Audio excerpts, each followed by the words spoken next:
This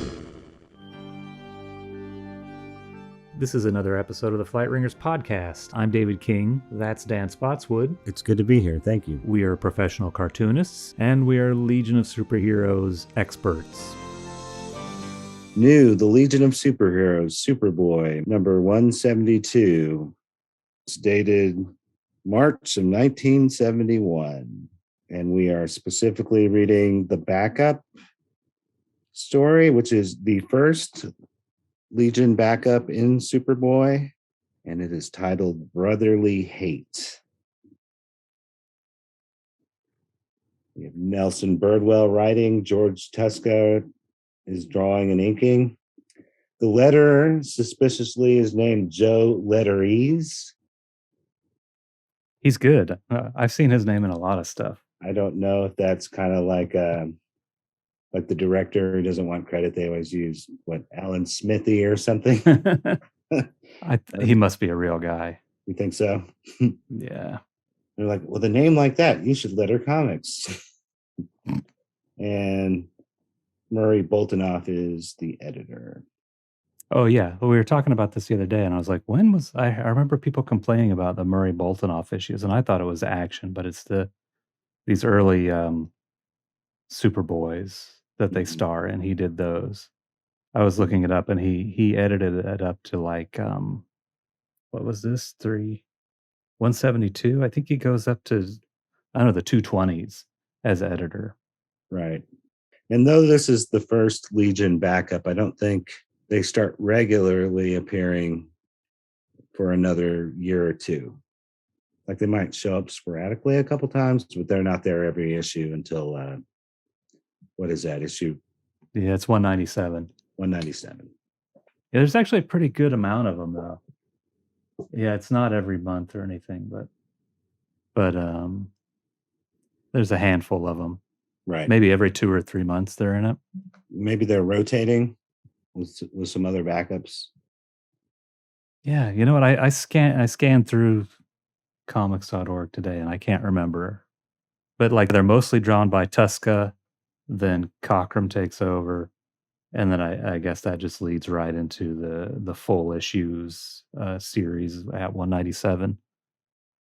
And they're written by Bridwell, and then Carrie Bates does some of them.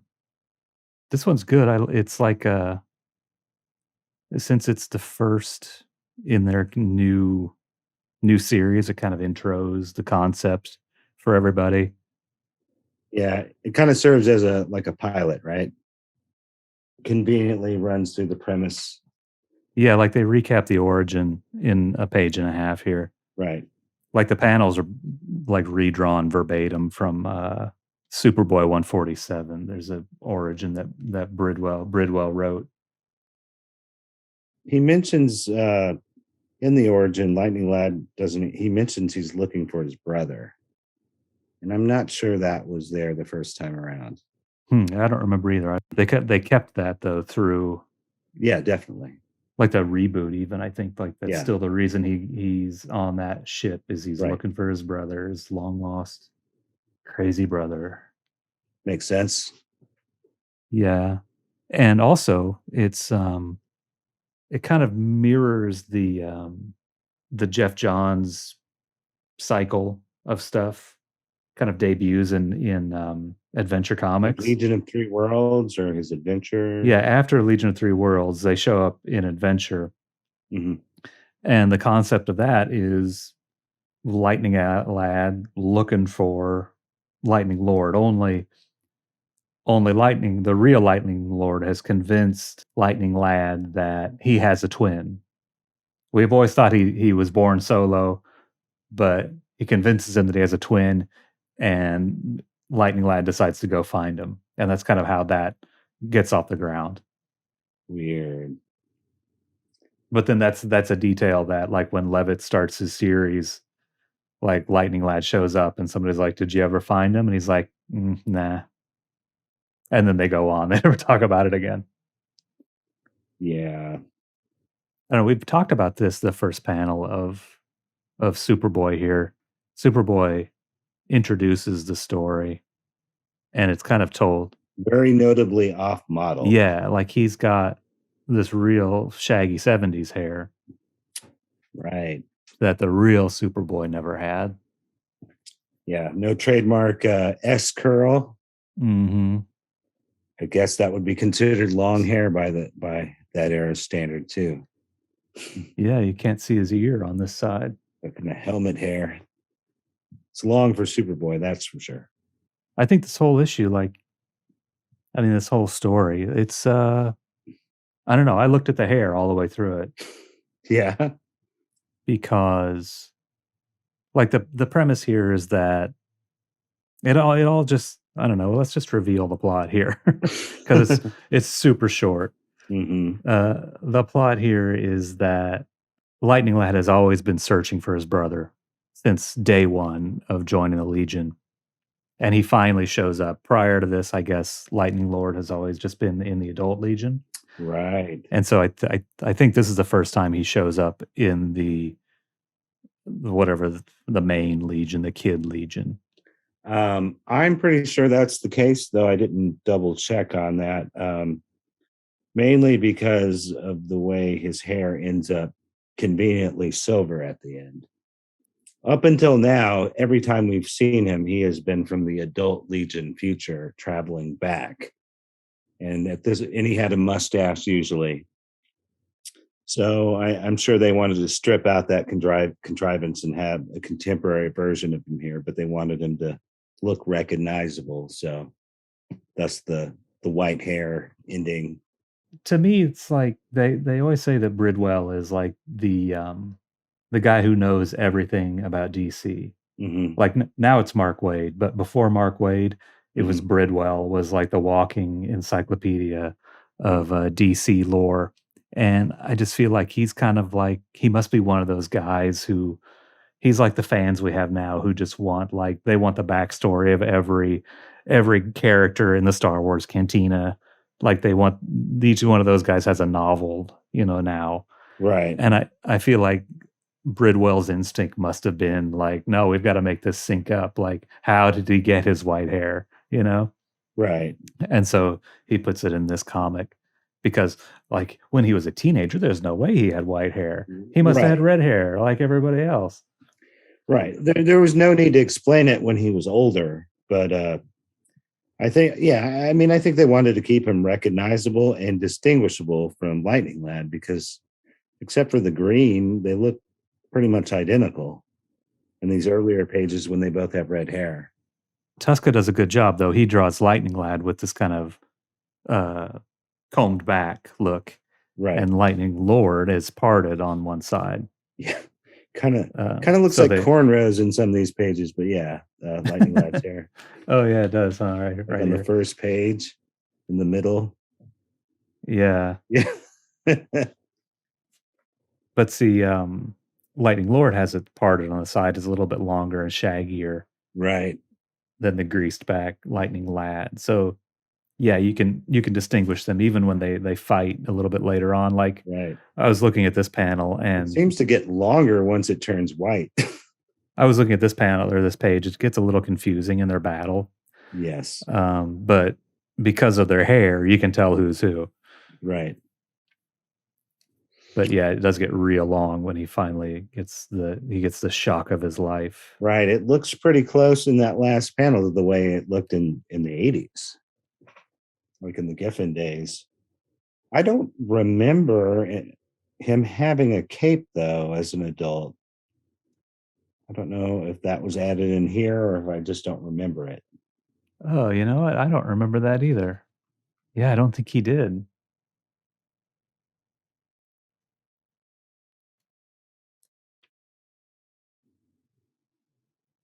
But yeah, besides his hair, the hair of those two guys, I don't know. I liked the delineation of the hairdos throughout. Yeah. And just the inking altogether I think looks really good. George Cheska's really good Yeah. in my opinion. Like some of the panels are not too clear like in that fight, but like there's some really great posing here, like this one on the last page. For sure. Nice hands on almost every panel, like on page 5, lower right hand corner. Yeah, this is all about the hands. Like I like this hand right here, Yeah, where he's kind of got a tense grip. for sure. No, Tuska's a pro. I think Yeah. I didn't like the way this stuff looked when I first saw it. I mean, they don't look very teenage, maybe is what I didn't like. But I think in general, this is really great, you know, superhero drawings. I even appreciate the rocky landscape on page 4. Like, I think I would have a tough time planning that out. It's kind of strange how, yeah, like it's a cool drawing. Like there's Mhm, two cool spaceships in it, mhm. but also it's really flat. Maybe it Yeah, needs, I don't know, a little bit different color or something. Maybe a little bit bigger in this background or something. But yeah. I also kind of like the incongruity that it brings to the page. But what happens is they track Lightning Lord to this place. Timberwolf, Light, I guess she's Light Lass here. Mhm. They're handily defeated, but then Lightning Lad goes one on one and beats him, and then they take him to jail. I guess they're just going to assume he's going to jail. What do you think of the quote at the end? It's good. Had you ever heard of Thomas Fuller before? Here, I'll read the quote. Thomas Fuller in the 18th century wrote, "He that has no fools, knaves, nor beggars in his family was begot by a flash of lightning." Pretty good. I wonder if Bridwell read that before he wrote the story or after, Oh. because it kind of syncs up, you know. Mhm. But I had never heard of Thomas Fuller before. I looked him up, and I guess he just transcribed all the most famous adages into a book back in whenever it was. This says 18th century, but I think it was more like the Like a 17th like a century. like a famous book of quotes, historical Yeah, quotes or something like that? but they're like kind of idioms, you know? Right. So if they can't attribute to anyone in particular, he gets credit since he put the book together. I think so, yeah. I don't think it was original stuff all out of his head.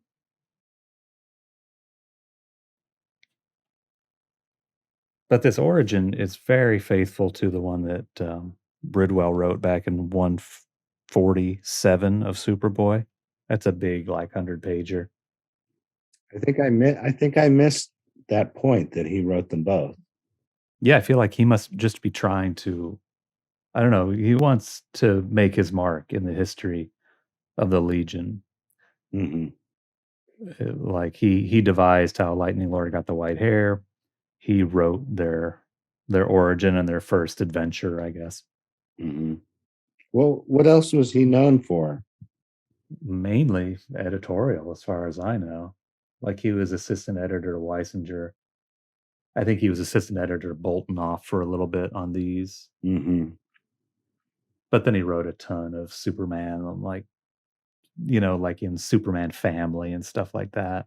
Into the 70s, he was writing a lot of those little short stories. Like Was he still an editor at that time, or I have no idea. I wouldn't be surprised. I've noticed a lot in a lot of creator biographies. It seems like early on that was, even if you were a good writer or a good artist, especially so with an artist, if you could get into editorial, they would take it because it's less work.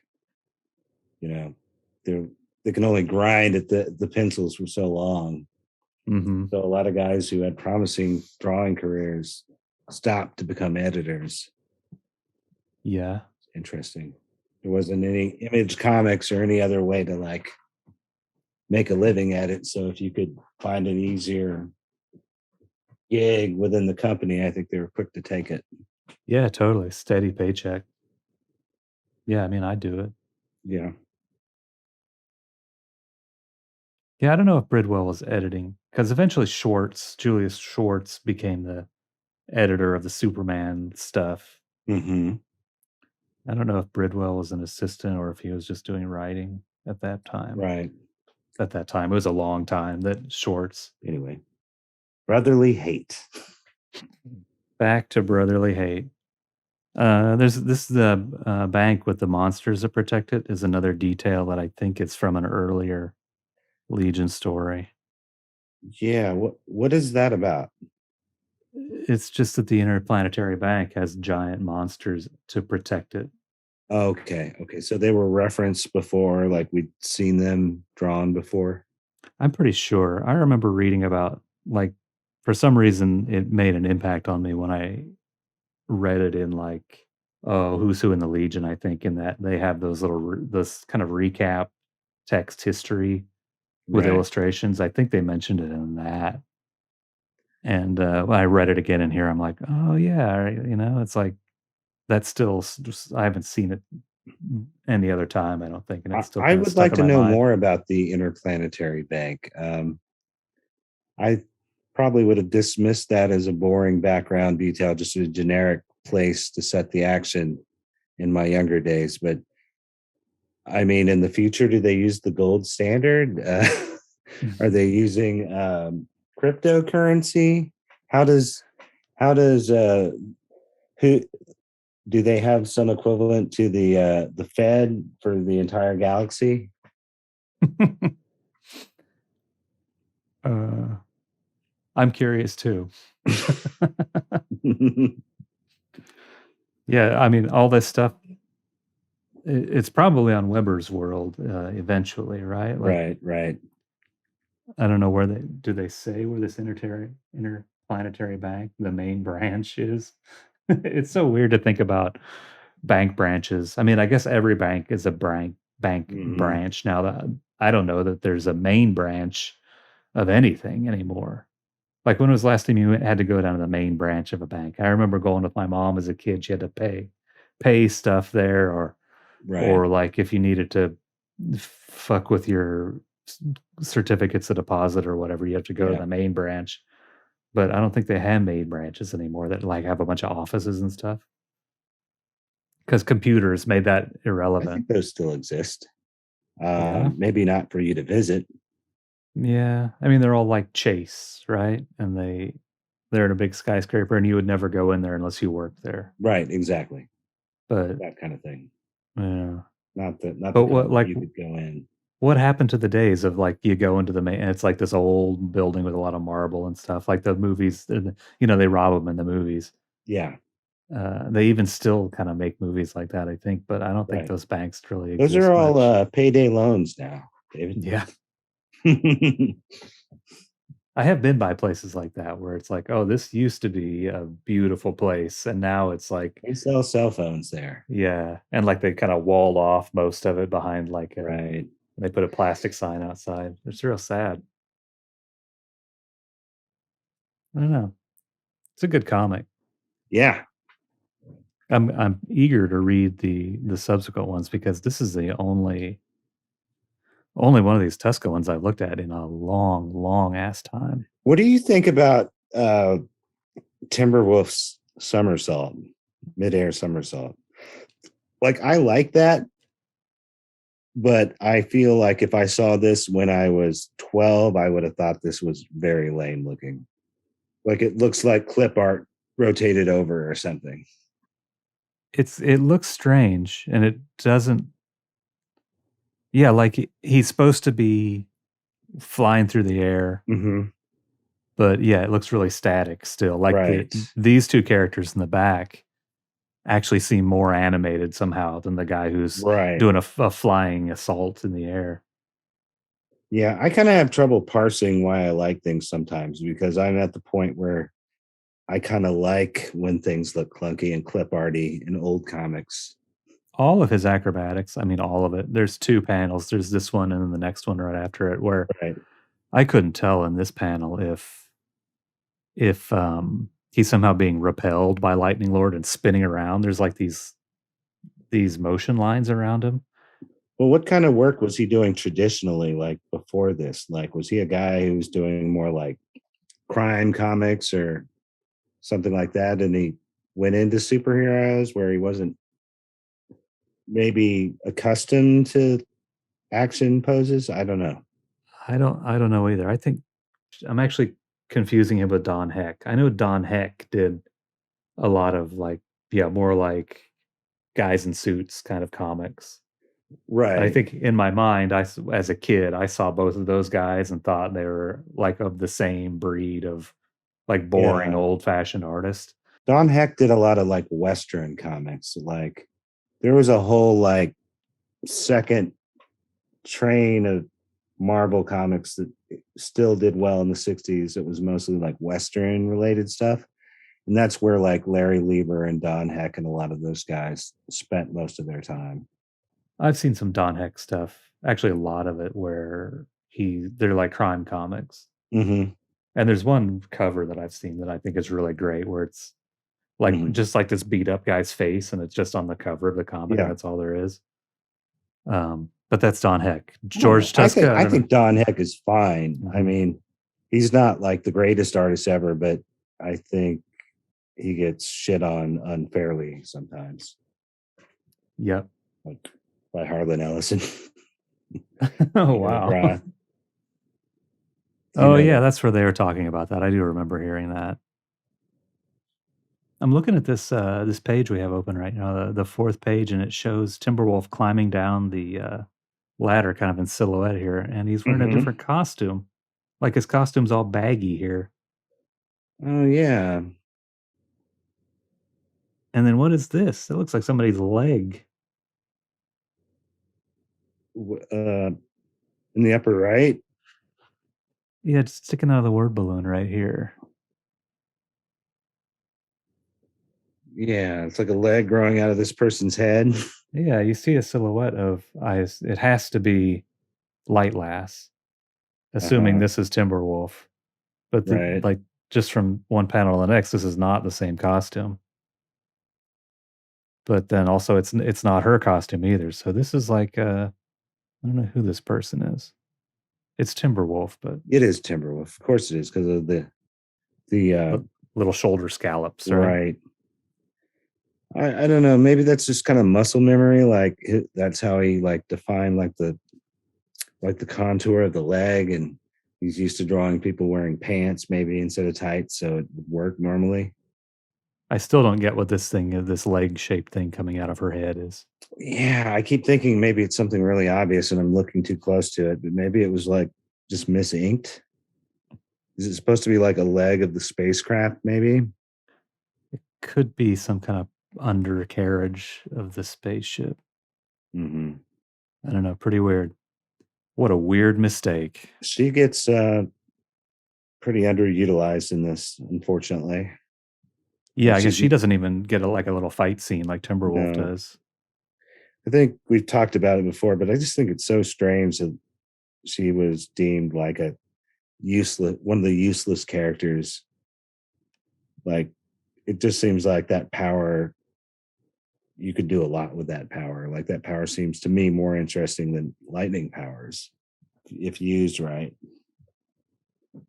I'm trying to even think what it is. Light Lass. She can make things not have gravity, right? Right. Or Right. So she could basically she could be like picking up trucks and heaving them at people or whatever. Like mhm.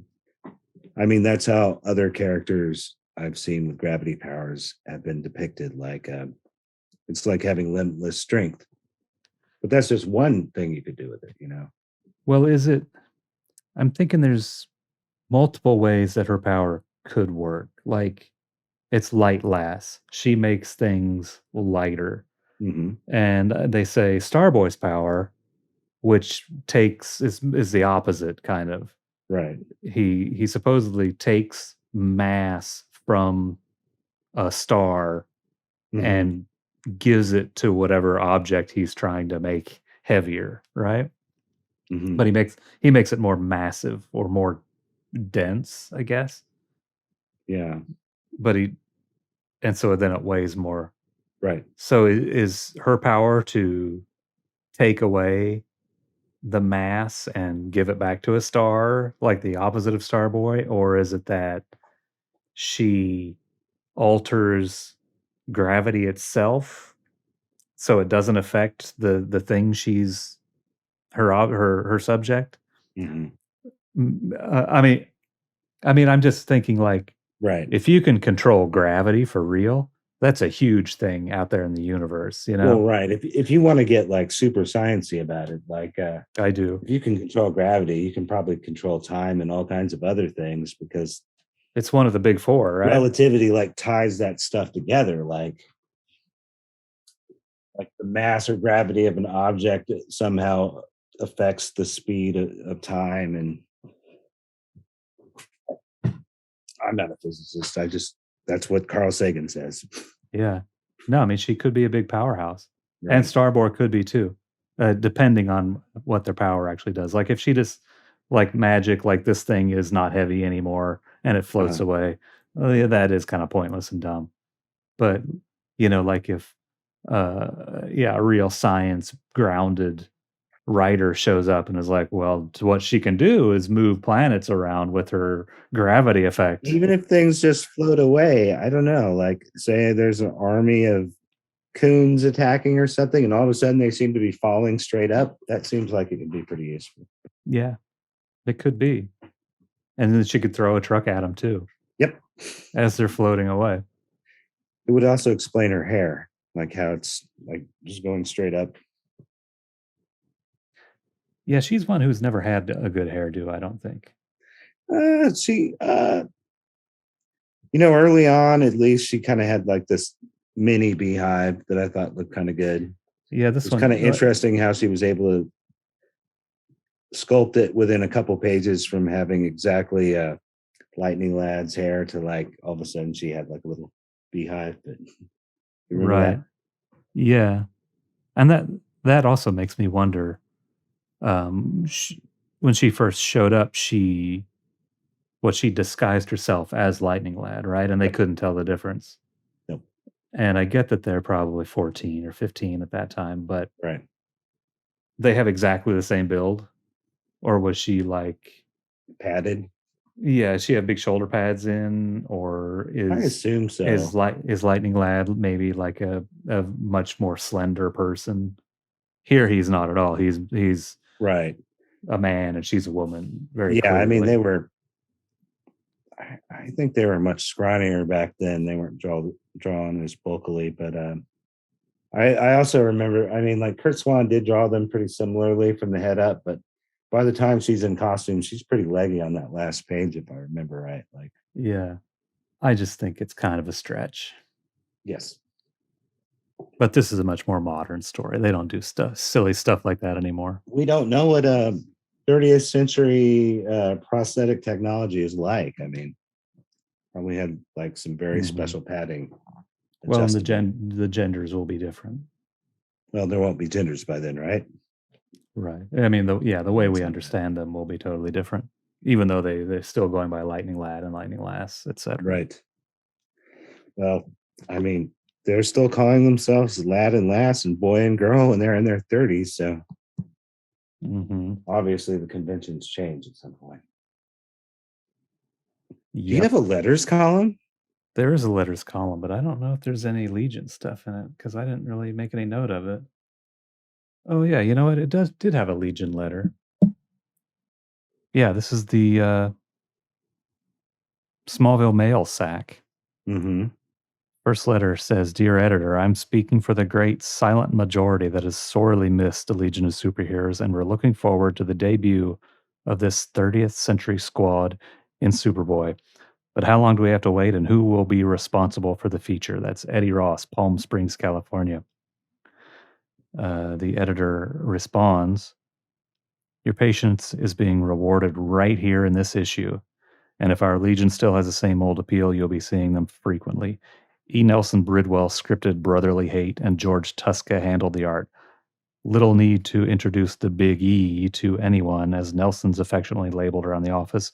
But for fans who are unfamiliar with Tuska's work in DC's Unexpected, House of Secrets, etc., a couple of paragraphs should be appropriate." And they do a little bio of George Tuska. You think they just hung on to that letter until they finally got a regular feature? I guess, unless they may have announced it, in like a direct currents or something, some time ago. But like this guy seems to know, right, that they're going to be in Superboy. Yes. So maybe 2 months ago there was some news about it. This is a good description of Tuska. Tall, dignified, graying temples framing his leonine face. Muscular from years of weightlifting, George was born almost 40 years ago in Hartford, Connecticut. He was hospitalized at the age of 8 for appendicitis when an adult patient in an adjoining bed showed him how to draw. Oh, wow. Says he went to New York's National Academy of Design, which eventually led to comics. He shifted his drawing board from one publishing house to another over the years until ultimately settling here with us at National. He lives in the same modest Long Island suburb where he settled with his wife Dorothy more than 16 years ago, with a daughter Catherine, 15, and a son Robert, 13. He has an older daughter who recently married. His spare time is devoted to painting, golfing, with a covey of cartoonists, his most intimate friends. He used to work in he worked in Eisner's studio, and he worked alongside Lou Fine and Mike Sikowski. Oh, wow. Yeah, studio mates, and also Nick Cardy. It's pretty cool. Yeah, Who's Bob Powell? Do you know that name? I do know Bob Powell. He was I one of think them too. I think Bob Powell is the guy who co-created the Blackhawks. Okay. Yeah, so this says he was. It says Tuska was born 40 years ago, and this is Hmm. 1970, so he was born in 1930. Really? Or His Wikipedia says 1916. weird. Well, wait, am I doing my math wrong? No, Maybe he didn't want to admit how old he was. that is Yeah, it strange. says he died in 2009 at 93. So this is a very old bio that was submitted when he was. Yeah, I mean, I guess could it just would be be an old bio. Yeah, about 15 years difference, like right? Between when he 19. first started, they just Yeah. recycled it. Or maybe he's it's like Jack Benny, 40ish. Yeah, he's always 40. But they put in all these years, like some very specific dates that he's lived in Long Island with his wife more than Hmm. 16 years ago. He's got a 15-year-old daughter, 13-year-old son, and he has an oldest daughter who recently married. Oh, But I guess all that stuff happened 15 years ago, and now his 15-year-old daughter is 30, and right, his oldest daughter has been married for 15 years. I don't know, kind of weird that he would let that do. I don't know, let that information be put out there, I guess. right. He drew a Buck Rogers strip in the late 50s, early 60s. It's like he might have done some. No, it's another action comic. Scorchy Smith. Never heard of it.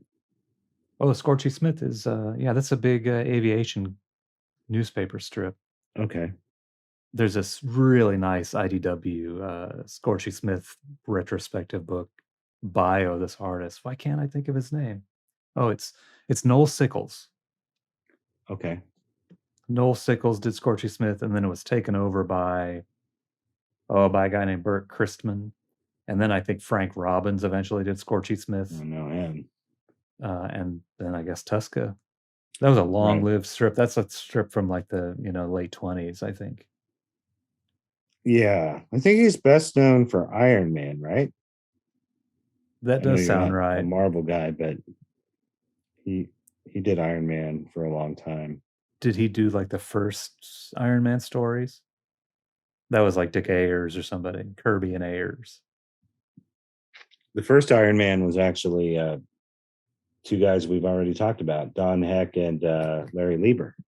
Oh, It's actually credited to four people because Stan Lee gets credit probably just because he was ran the company, and Jack Kirby, I think, might have drawn the cover to the first issue, which probably defined his look because he kind of looked like a Kirby character early on. He was very squat.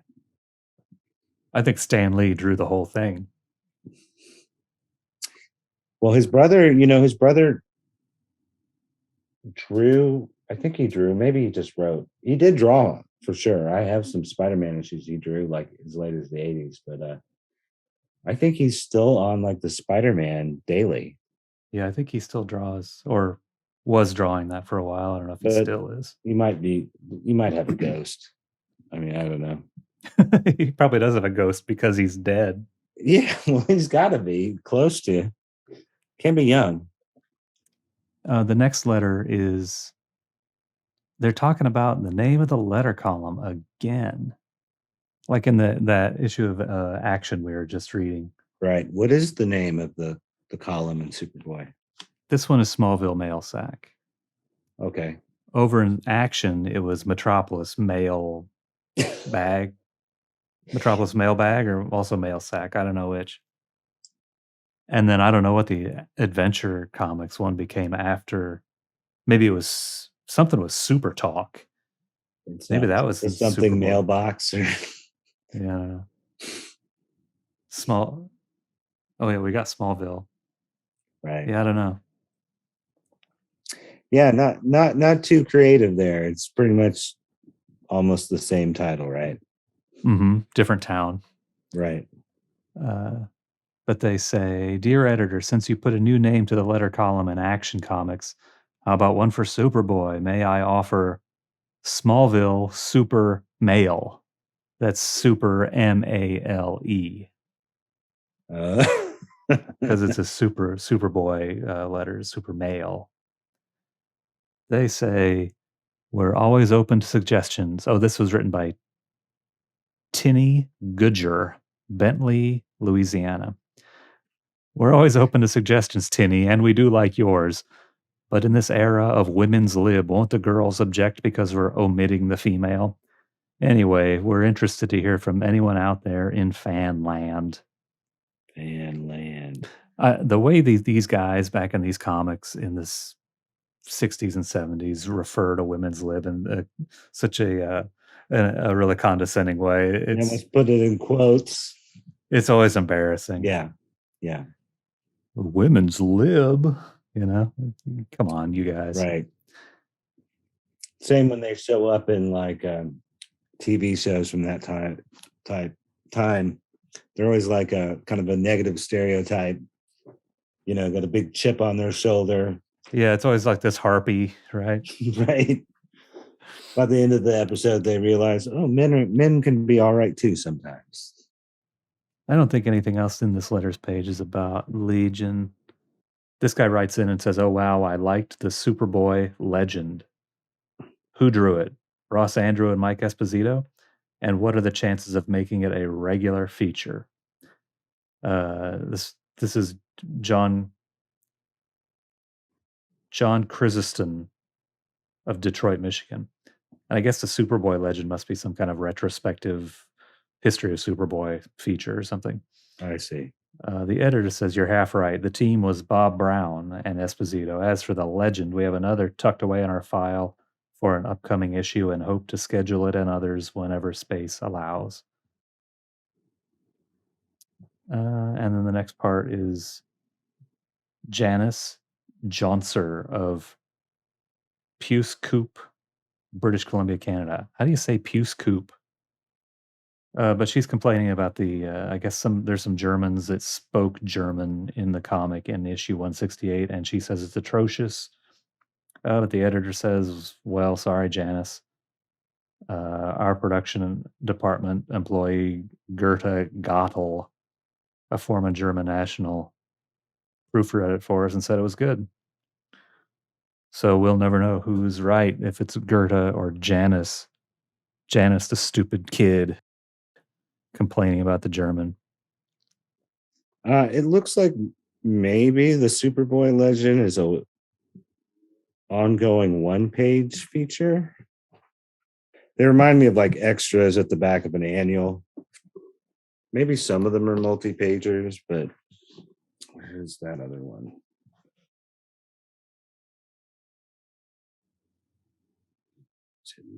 Sorry. Hurry the hell up. I'm trying. Sometimes it doesn't show me all the pictures I have.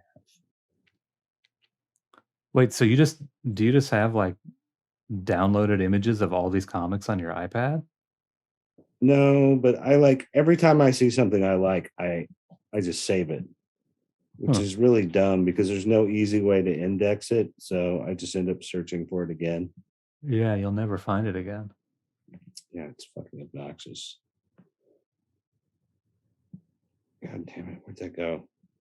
Uh, continue. If I find this, I'll show it to you. I can't continue. We're done. That's the end of the letters page. Shit. You're done. It's over. What was it? Um, well, wait. While I wait, I guess I can read the statement of ownership that's down here at Well, the. here's one. Oh, okay. They seem like they're just like fun facts about Superboy one pagers. That sounds boring, but they're Yeah, drawn by Brown and Esposito, evidently. right. Oh, I like that hand. Does he have extra Yeah. fingers on those big hands? Those are cool. 1, 2, 3, 4. Wait a minute. Wait a minute. That must be the effects of Red K. He's saying it's red kryptonite. Hmm. Gave him extra fingers temporarily.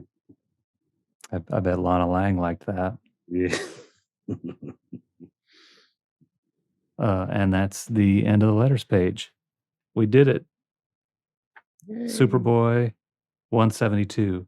It's marking a new era in Legion of Superheroes history. Yes. Good one, pretty good one.